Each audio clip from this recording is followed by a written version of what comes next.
Bismillahirrahmanirrahim. Assalamualaikum warahmatullahi wabarakatuh. Sahabat yang berbahagia, Alhamdulillah pada kesempatan hari ini kita bisa diberikan kesempatan kembali oleh Allah Subhanahu wa Ta'ala untuk menjalani kehidupan kita.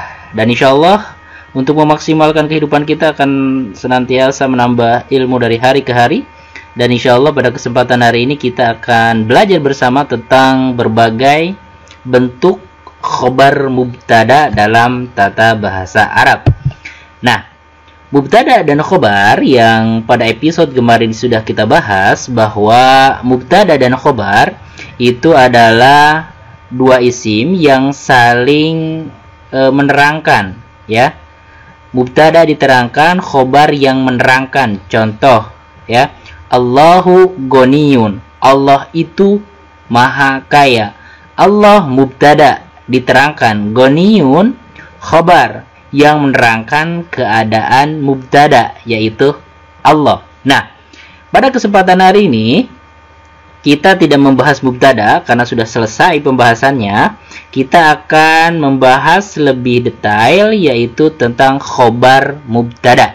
Nah, dalam tata bahasa Arab, khobar mubtada terbagi dua, yaitu khobar yang bentuknya mufrad dan khobar yang ghair mufrad atau tidak satu. Nah, pertama yang khobar mufrad. Khobar mufrad adalah khobar yang terdiri dari satu kata saja, walaupun bentuk katanya adalah isim mutsanna atau jamak. Artinya, mufrad di sini adalah bukan lawan mutsanna atau jamak, ya. Tapi mufrad di sini adalah yang tidak berbentuk jumlah atau yang menyerupai jumlah. Jadi susunan khobarnya itu banyak, ya. Bisa dua kata atau tiga kata. Nah, di sini yang khobar mufrad, ya, khobar yang mufrad, dia bentuknya walaupun mutsanna atau jamak, dia itu dalam satu kata khobarnya. Al-waladu naimun, seorang anak tidur. Waladani naimani. Nah, ini berada dalam bentuk mutsanna. Tetapi tetap khobarnya itu adalah khobar yang mufrad karena dalam bentuk satu kata, bukan dua kata atau tiga kata. Al-auladu naimuna, anak-anak laki-laki tidur, ya. Bagian yang kedua yaitu khobar ghair mufrad. Khobar ghair mufrad adalah kebalikan dari khobar mufrad, ya. Jadi khobar ghair mufrad kebalikan dari khobar mufrad, yaitu khobar yang terdiri dari jumlah atau yang menyerupai jumlah. Jadi khobarnya nanti terdiri dari beberapa kata. Nah, yang termasuk jumlah itu adalah jumlah ismiyah, jumlah fi'liyah, dan yang menyerupai jumlah adalah huruf jar dan majrur atau dorob. Contohnya, Aliyun abuhu ghaniyun, Ali ayahnya kaya. Aliyun mubtada. Nah, ini khobarnya maksudnya adalah maksud dari khobar ghair mufrad atau khobar jumlah ini terdiri dari beberapa kata. Khobarnya tidak dalam satu kata, ya, seperti yang ini. Al-waladu naimu, al-waladani naimani, al-auladu naimuna. Ini khobarnya mufrad, bentuknya satu kata. Nah, jika khobar ghair mufrad, ini khobarnya terdiri dari beberapa kata. Jikalau dalam ilmu i'rab atau ilmu yang mempelajari jabatan dari sebuah kalimat, Aliyun mubtada, abuhu dia menjadi mubtada tsani atau mubtada yang kedua. Ghaniyun, dia adalah khobar dari mubtada yang kedua. Nah, jadi ghair mufrad itu mubtadanya bisa berbentuk mubtada ada dua. Jadi Aliyun abuhu. Nah, nanti khobarnya ada dijumlah dari mubtada kedua dengan khobarnya, dia menjadi khobar mubtada untuk mubtada awal atau untuk mubtada pertama. Jadi menerangkan Ali itu diterangkan bapaknya kaya gitu. Nah, contoh selanjutnya al-maridu yad'ufu badanuhu.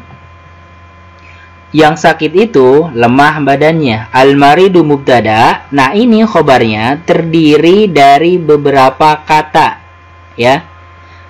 Yang dilihat dari statusnya yad'ufu fi'il. Nah, di dalam fi'il ini ada domir ya. Ada domir apa? Domir huwa.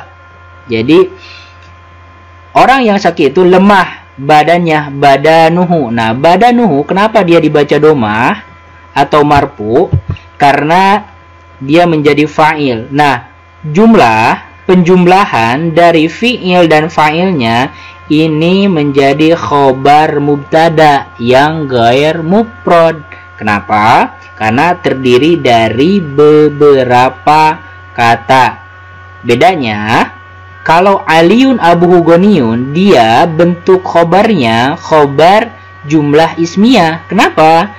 Karena abuhu isim, hu juga isim domir, goniyun juga isim. Nah, berbeda dengan al-maridu yad'ufu badanuhu. Yang sakit itu lemah badannya. Nah, ini yad'ufu ini adalah fi'il mudhari'. Nah, ini bentuk khobar ghair mufrad yang bentuknya adalah jumlah fi'liyah. Kenapa? Karena ya diawali dengan fi'il. Untuk khobarnya ya, kita tidak membahas mubtada aliyun atau maridun, tapi kita membahas khabar mubtada yang ghair mufrad. Nah, selanjutnya khobar yang ghair mufrad ternyata ada 4 bentuk ya, ada 4 bentuk. Yang pertama adalah jumlah ismiyah, jumlah fi'liyah, jar majur, dan dorof yang terakhir. Nah, bagaimana kita membedakannya? Yuk kita simak bersama. Jumlah ismiyah, Aliun abuhu goniyun. Ali bapaknya kaya. Nah, ini khobarnya, khobar mubtadanya bentuknya adalah jumlah ismiyah. Kenapa? Karena abu isim, hu isim, goniyun juga isim. Maka ini masuk contoh jumlah ismiyah. Ahmadu maluhu kathirun. Ahmad hartanya banyak. Ini juga masuk contoh jumlah ismiyah. Kenapa? Karena susunan dari khabar ghair mufradnya adalah isim, malun isim, hu isim, kathirun juga isim. Saburatu launuha aswadu. Papan tulis warnanya hitam. As-saburatu dia isim, tandanya isim apa? Alif lam. Launu warna, isim juga. Kenapa? Karena tidak berkaitan dengan waktu ya. Ha juga isim, isim domir. Nah, ini adalah contoh-contoh khobar ghair mufrad yang bentuknya jumlah ismiyah. Ya. Yang kedua, bentuk ghair mufrad yang jumlah fi'liyah. Ya, dibentuk dari jumlah fi'liyah. Contohnya, al-maridu yad'ufu badanuhu. Orang yang sakit lemah badannya, ya. Al-maridu mubtada. Kita tidak membahas mubtada, kita membahas khabarnya. Nah, khabarnya di sini berbentuk fi'il. Badanuhu fa'il, ya. Orang yang sakit lemah badannya, maka karena khabarnya ini diawali dengan fi'il, maka ini menjadi contoh jumlah fi'liyah. Al-alimu ya'lu qadruhu.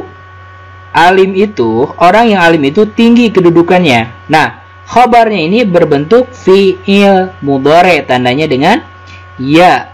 Nah, karena khabarnya ini diawali dengan fi'il, maka ini masuk contoh jumlah fi'liyah, ya. Jadi fokusnya ke khabarnya, bukan ke mubtadanya, karena pembahasannya adalah macam-macam khabar ghair mufrad. Selanjutnya, Aliun yaktubu ala sabura. Ali menulis di atas papan tulis. Nah, Aliun mubtada, yaktubu dia khabar. Khabar ghair mufrad yang diawali dengan fi'il yaktubu. Fi'il mudhari kan? Maka masuk kepada contoh jumlah fi'liyah. Abuka yusalli fil masjid. Bapamu yusalli, shalla yusalli. Nah, yusalli ini fi'il mudhari. Maka khobarnya adalah ghair mufrad yang bentuknya jumlah fi'liyah. Bentuk yang ketiga, khobar ghair mufrad atau khobar jumlah, yaitu terbentuk dari jar majrur, ya.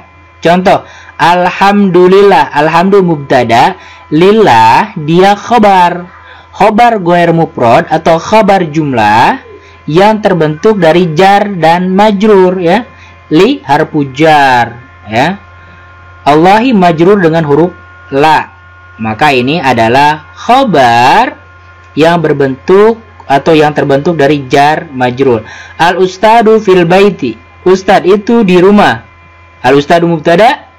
Nah, fil baiti ini khabar ghair mufrad terbentuk dari huruf jar dan majrur. Fil baiti.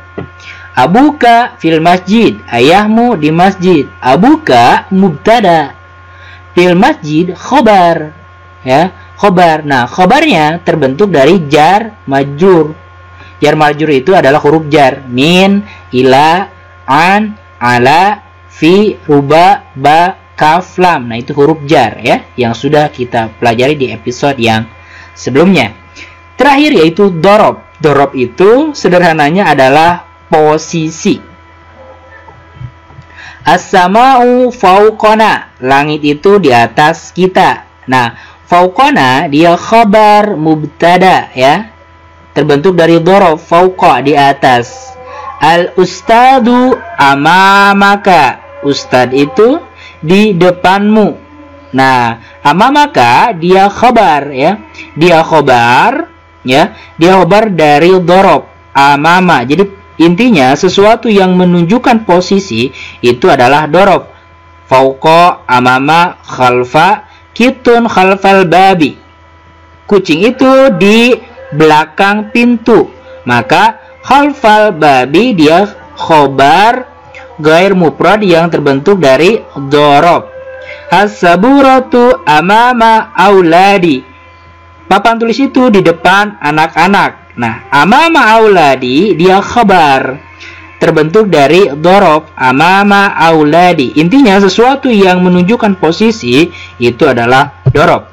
Oke, demikian pembahasan kita kali ini. Mudah-mudahan Allah memudahkan kita untuk senantiasa menjadikan diri kita berkualitas dengan ilmu-ilmu yang kita pelajari. Demikian. Assalamualaikum warahmatullahi wabarakatuh. Papa, jangan lupa lihat dongeng.